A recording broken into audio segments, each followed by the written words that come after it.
está preparado aqui a casa e o meu coração também.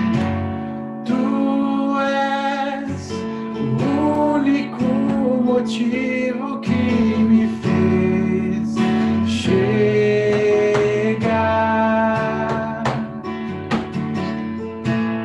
Os filhos já estão chegando aqui.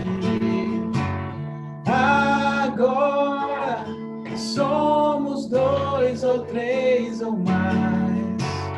Encontre meu coração disposto a queimar por ti.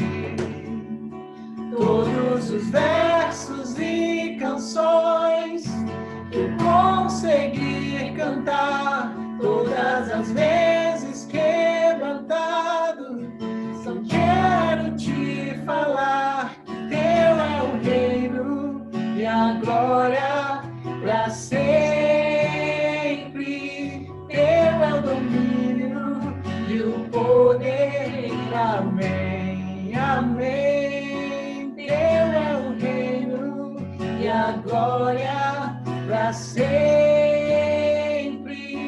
Teu é o domínio e o poder. Amém, amém.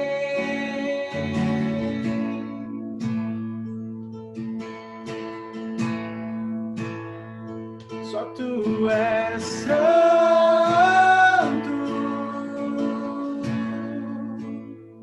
só tu és santo,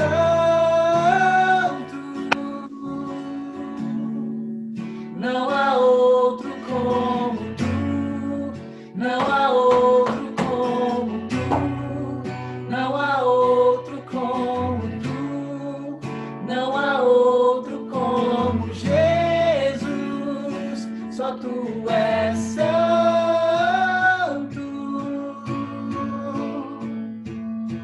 só tu és santo, não há outro como tu, não há outro como tu, não há outro como tu, não há outro como Jesus, só tu és santo, só tu és santo, não há outro como tu, não há outro como tu, não há outro como tu, não há outro como Jesus, só tu és santo,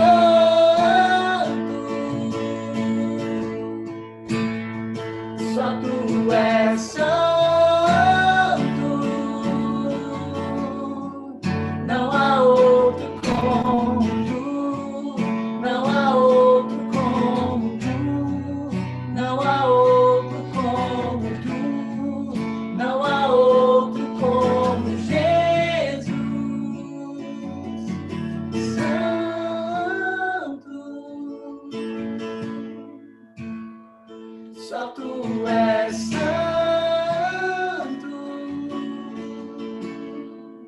não há outro como tu, não há outro como tu, não há outro como tu, não há outro como Jesus.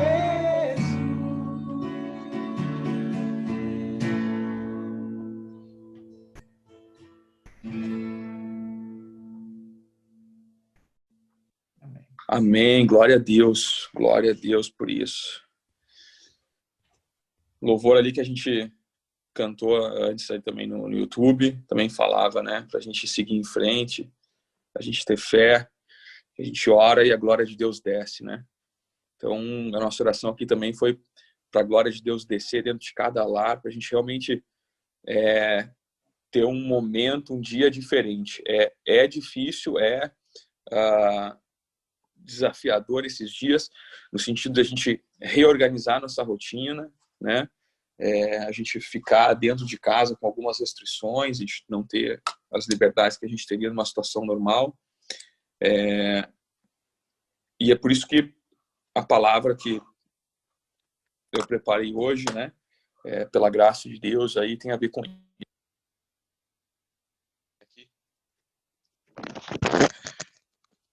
acho que o áudio para vocês vai ficar melhor se eu ficar com o fone aqui.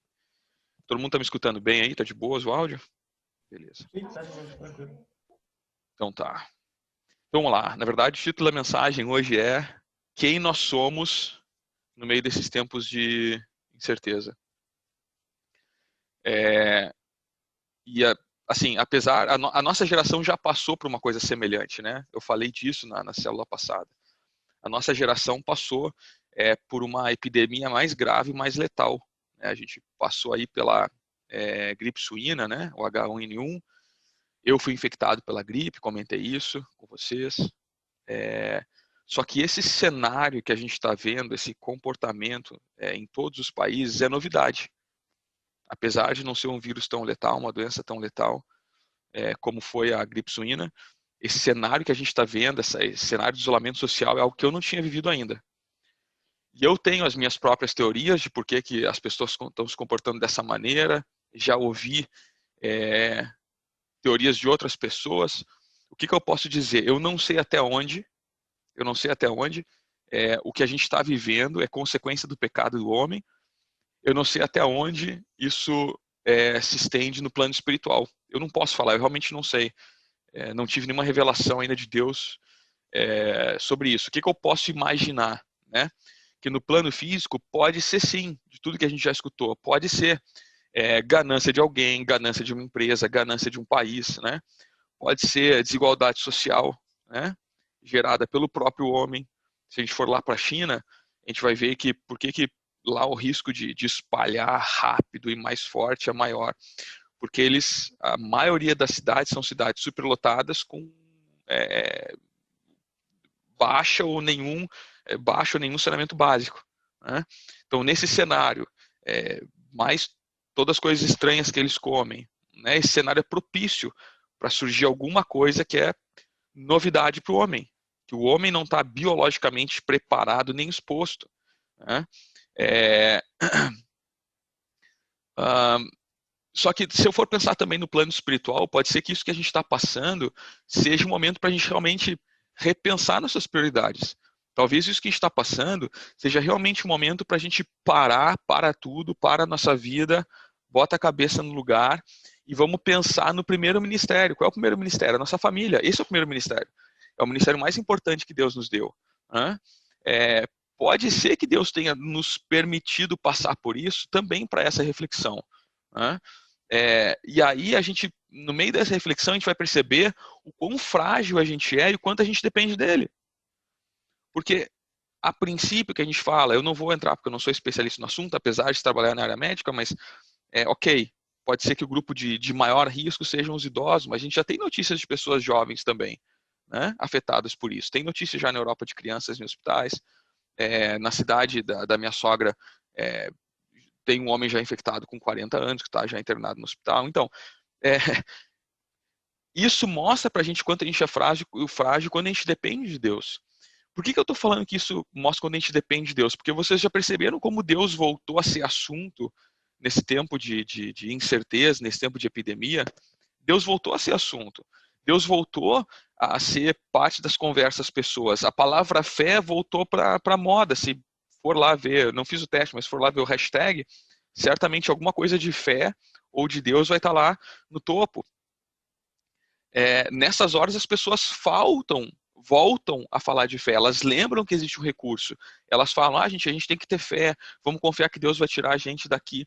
Isso não estou falando de cristão, estou falando de gente em geral. Mas vamos ser sinceros aqui, ainda que a gente não entenda, ainda que a gente não seja parte do grupo de risco, né?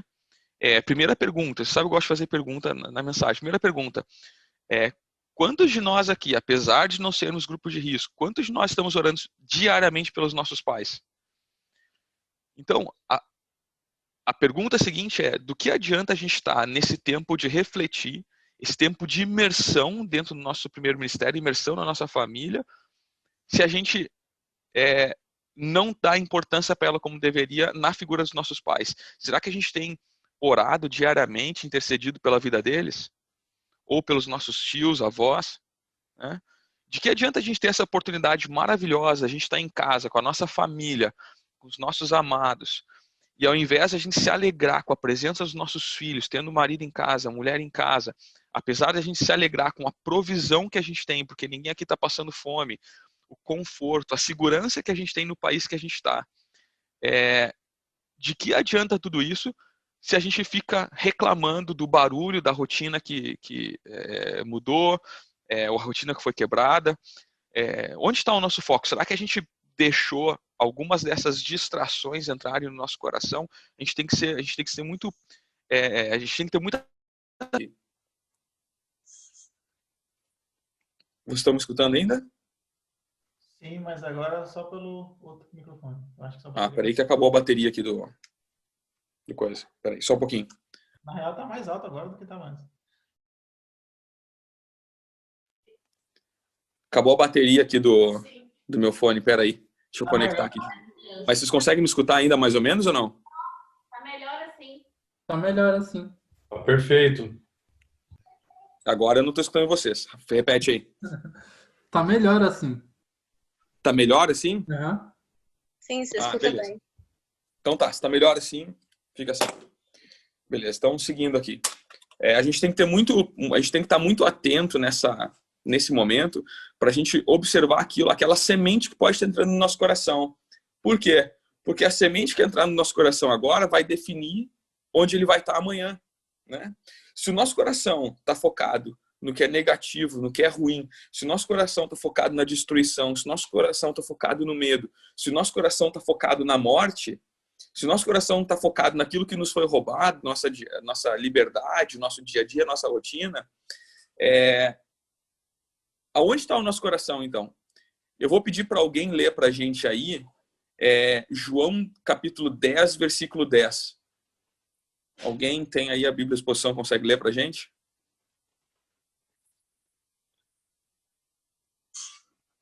Não esqueçam de tirar do mudo aí quem for ler. João, capítulo 10.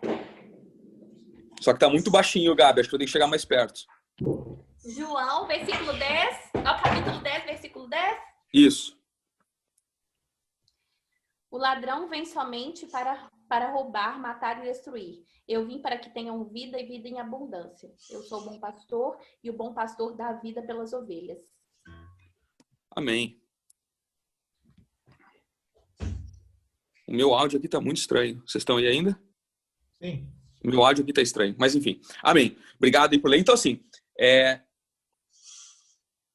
repete para nós aí. Porque tem um detalhe que eu quero ver se a galera já se ateve a esse detalhe. É só o 10 mesmo? É só o 10. Só o 10, O ladrão vem somente para roubar, matar e destruir. Eu vim para que tenham vida e vida em abundância.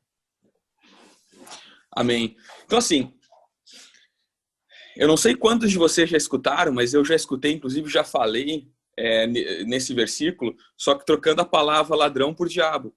Quanta gente já escutou? O diabo veio para roubar, matar e destruir. Só que se a gente for observar o contexto dessa passagem, trocar a palavra ladrão por diabo não cabe muito bem. Jesus ele não se referia ao diabo nessa parábola.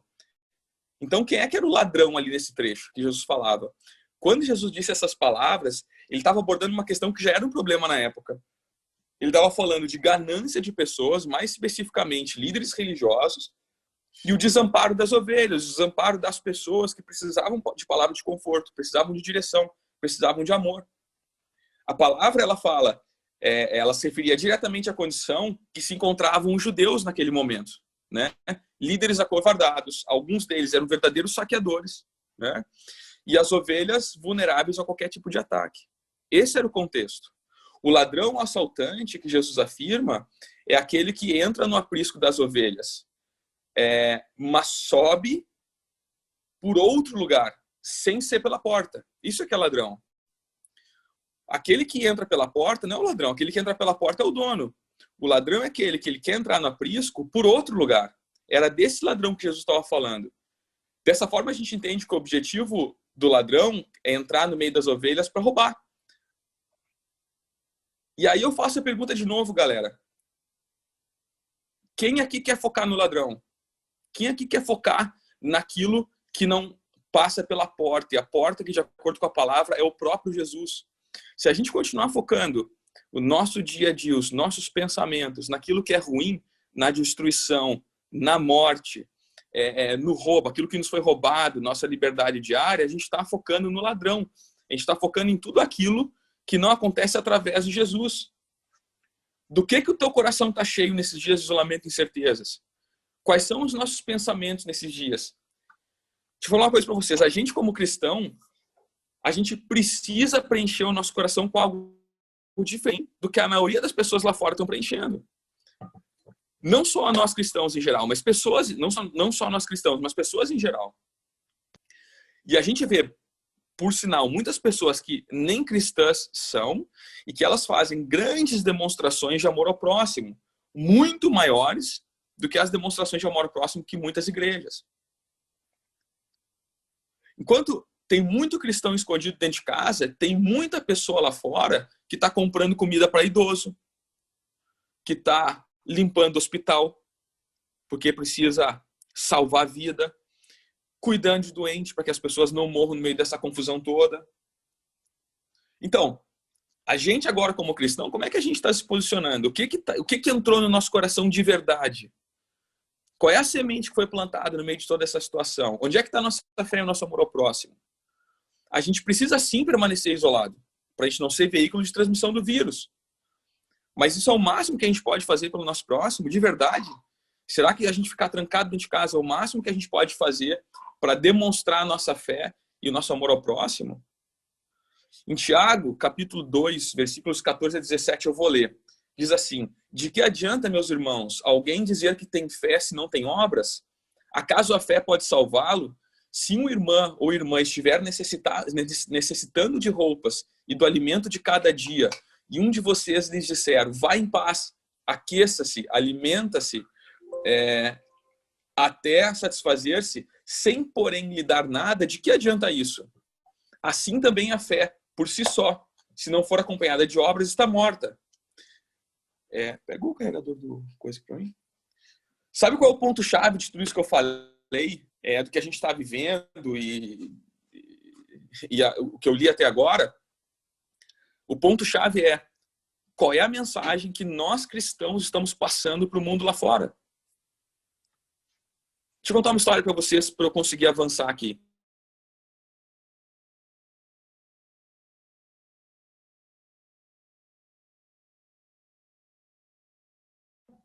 Agora travou. Parou o áudio aqui também. Todo mundo aí ainda? Qual foi a última parte que vocês conseguiram escutar? Vou contar uma história. Oi? Vou contar uma história. Ah, beleza. Então tá. Eu vou contar uma história para vocês aqui, então. Só um pouquinho que eu vou botar o carregador aqui, que meu computador tá acabando a bateria. Deixa eu contar uma história para vocês. Quando eu comecei a voar, sei lá, quase 15 anos atrás, vocês lembram de um acidente da Gol que teve, que um jato passou por debaixo do avião, rasgou, o avião caiu lá no norte do Brasil? Vocês lembram desse acidente? Eu comecei a voar um mês depois daquele acidente, mais ou menos um mês. Então, foi a primeira vez que eu voei de avião. Entrei para um emprego novo, que eu precisava viajar, e eu comecei a voar naquela época. Eu não preciso falar para vocês o medo que eu estava. Falar para vocês o pavor que entrou no meu coração. Eu acho que qualquer um que passasse por essa situação... Vini, agora seu microfone parou. Dá pra... Agora seu fone de ouvido. Vê se melhorou. Agora Melhorou? Agora sim. Agora sim, tá. Então, o que eu estava dizendo quando eu comecei a voar, então, logo depois daquele acidente da Gol, o que entrou no meu coração? Uma semente de medo. Foi isso que entrou, né? E aí, não muito tempo depois, a Gil virou comissária de voo. Então, uma coisa que eu aprendi no meio daquele medo, né, de ter começado e a Gil ter virado comissária de voo é o seguinte: meu irmão, tá com medo? Olha para a cara da comissária. Enquanto ela tá sorrindo, ela tá de boa, ou tá com cara só porque ela é marrenta, tá com cara fechado porque ela é marrenta mesmo, tá de boa. Agora, se vê pavor na cara dela, meu irmão, aí duas coisas. Primeiro, começa a orar. Segundo, liga o celular para se despedir da família. Assim que eu aprendi a verificar como é que estava a parada do voo. Ali que eu fui dominar o meu medo. Agora é o seguinte, sabe quem é a comissária de voo para esse mundo aí, para tudo que está acontecendo agora? Somos nós. Nós somos os comissários de voo. O mundo lá fora vai olhar para a gente para perguntar: cadê a fé de vocês? Eles vão olhar para a gente vai ser o termômetro deles. Eu vou ler para vocês o que está escrito em Hebreus, capítulo 12, versículos de 1 a 2. Diz assim: portanto, também nós, uma vez que estamos rodeados por tão grande nuvem de testemunhas, livremo-nos de tudo que nos atrapalha e do pecado que nos envolve. E corramos com perseverança a corrida que nos é proposta, tendo os olhos fitos em Jesus. Corrobora justamente isso. Tem uma nuvem de testemunha lá fora, a galera olhando pra gente. Eu falei isso na outra célula. Imagina se o povo de Deus se levantasse e clamasse de tal maneira que nenhum cristão no mundo fosse infectado. Metade do mundo se convertia. O mundo vai olhar sim para a nossa reação diante dessa crise. Óbvio que a gente tem que ser prudente, respeitar as direções que são dadas pelas autoridades, né? Aqui na Alemanha a gente está vivendo esse isolamento. A gente tem que obedecer, faz parte também de nós como cristãos obedecer às autoridades, mas a gente não pode se tornar profeta do caos. Quantas mensagens de caos, de medo, de terror, de morte a gente recebeu e quantas nós mesmos compartilhamos nas últimas semanas? Nós, cristãos, a gente precisa ser o canal de propagação de boas novas. Palavra de fé e de conforto. E a igreja está ajudando a espalhar o caos, ao invés de se posicionar corretamente. De novo, eu não estou falando desse grupo, eu estou falando Igreja de Cristo. Aí alguém pode estar falando: tá, Vinícius, beleza, mas eu preciso avisar o que está acontecendo. Ok, mas você vai informar o mundo todo? É tua responsabilidade? Já não tem notícia demais, já não tem televisão, não tem jornal, não tem rádio, não tem rede social. Até as bisavós que mal sabem ligar o celular estão compartilhando notícia no WhatsApp. Por que a gente não se posiciona como aqueles, Igreja de Cristo? Por que a gente não posiciona como aqueles que espalham as boas notícias? Por exemplo, quantos doentes Jesus curou? Malaquias 2:7 diz assim: porque os lábios do sacerdote devem guardar o conhecimento, e da sua boca todos esperam instrução na lei, porque ele é mensageiro do Senhor dos Exércitos. Da nossa boca, as pessoas precisam ouvir palavras que levem elas para mais perto de Deus. O mundo está olhando para a gente, sim, e eles estão esperando uma reação. Eles querem ver para que caminho que eles também podem seguir eventualmente. Esse é o nosso testemunho. Qual vai ser o nosso comportamento como igreja? A gente vai deixar as pessoas lá fora da igreja se decepcionar mais uma vez como cristãos e continuarem afastadas de Deus? Ou a gente vai se posicionar de uma maneira que eles vão olhar para a gente e falar: meu, olha só o que esses caras estão fazendo. Olha os vídeos que eu mandei para vocês hoje no grupo da célula. A galera louvando a Deus na sacada da sua casa.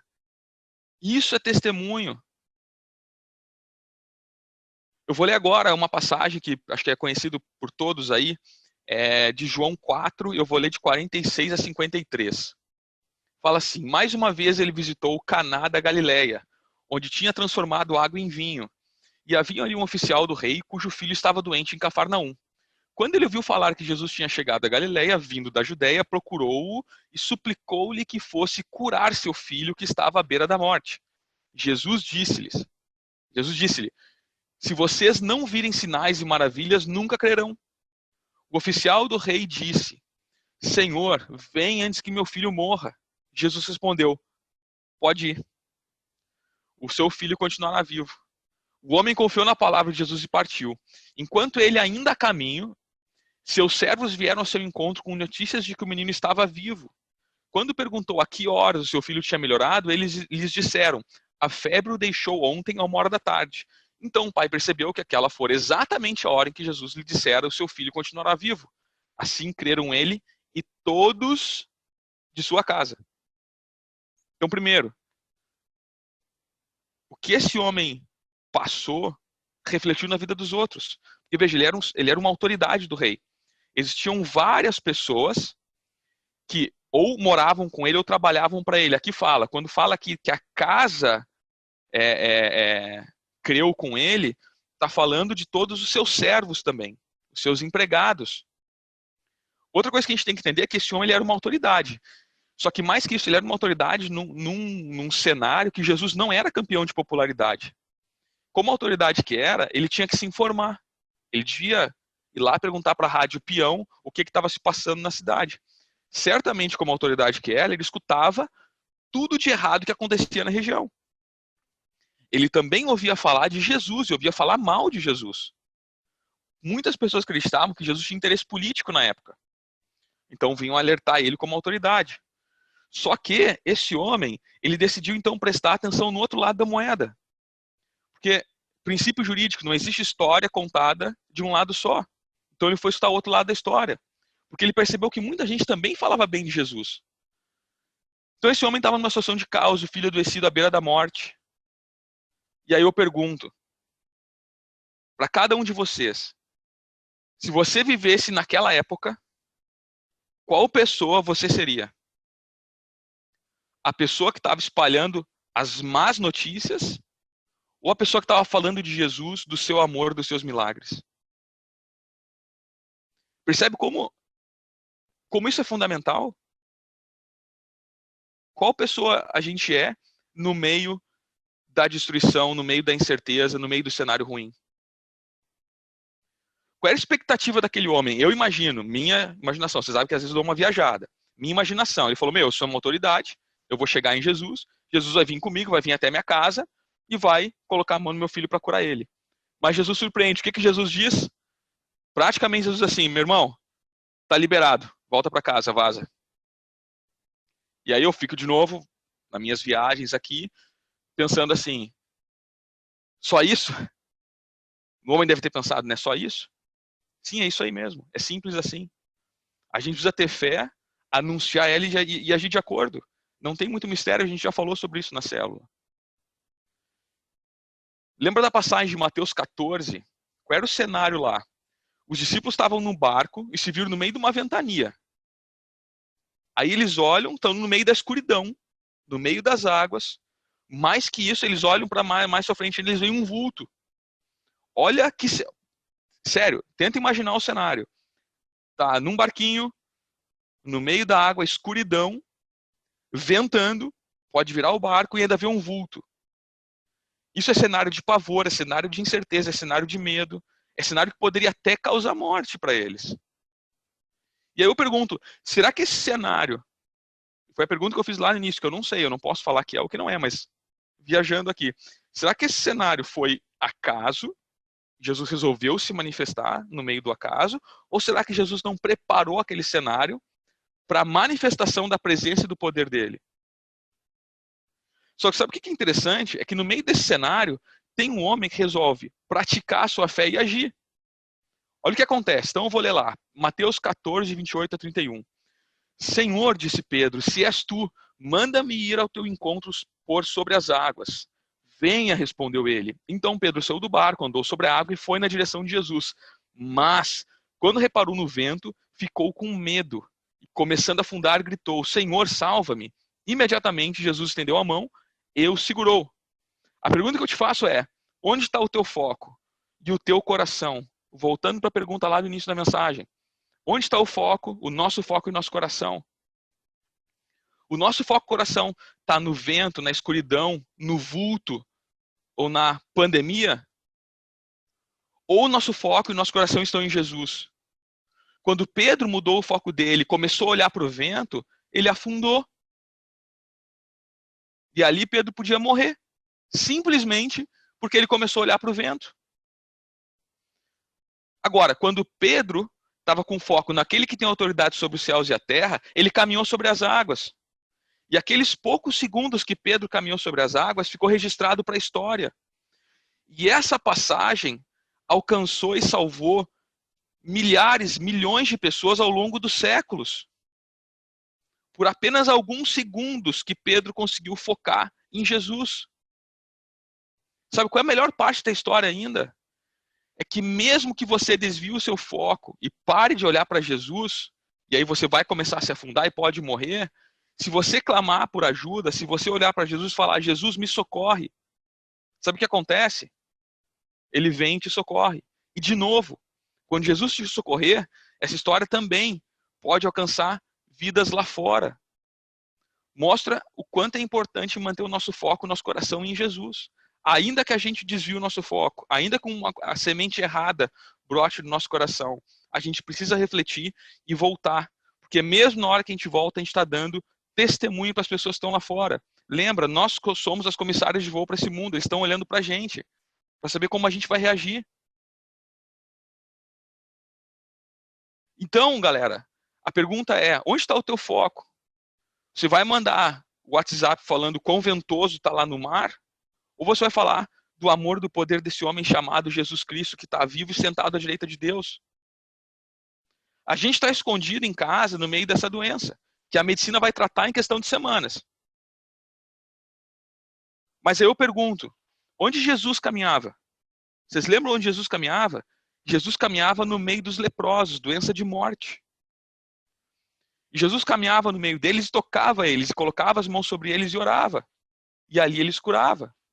E onde a gente está? A gente está escondido dentro de casa. Então o mínimo que a gente pode fazer como igreja de Cristo é levantar as mãos e orar por aqueles que estão doentes e por aqueles que estão em risco. Esse é o mínimo que a gente pode fazer. Se a gente não quer ir tocar no leproso, o mínimo que a gente tem que fazer de dentro da nossa casa é levantar as mãos e orar e clamar. Agora é hora da gente ser um Pedro melhorado, manter os nossos olhos fitos em Jesus.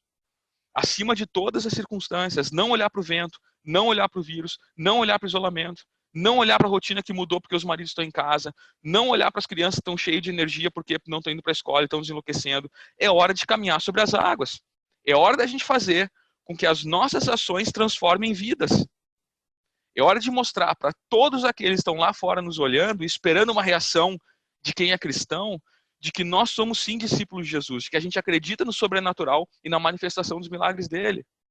De que somos sim os emissários dele e que a gente vai anunciar e distribuir o amor que ele demonstrou na cruz.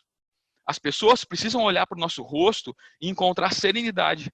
Elas precisam escutar as palavras e encontrar a fé que excede todo o entendimento. Porque ela está acima das circunstâncias. Foi tema da célula. Essa paz, a paz, não a fé, desculpa, a paz que está acima de todo o entendimento. A gente falou disso na célula passada ou retrasada. As pessoas estão procurando por essa paz, a paz que o mundo não pode dar, a paz que Jesus prometeu, aquela que está acima das circunstâncias. Onde é que elas vão encontrar essa paz? Elas estão olhando para a gente, cristãos, igreja de Cristo, para encontrar essa paz. É nosso papel entregar elas, entregar a paz para essas pessoas. Então aqui eu oro e clamo a Deus para que Ele trabalhe o nosso coração, para que Ele nos alcance, que Ele nos encha do Espírito Santo dEle, para que a gente repense qual é a semente que a gente está permitindo que entre no nosso coração. Que palavra está saindo da nossa boca, que mensagem que a gente está mandando, que comportamento que a gente está testificando. Eu peço a Deus para que nos encha do Espírito Santo, nos unja com o seu óleo, realinhe o nosso coração, realinhe nossos pensamentos e que a gente venha a testificar, a demonstrar a glória e o poder e o amor de Jesus Cristo. Amém, galera. Amém, amém, amém.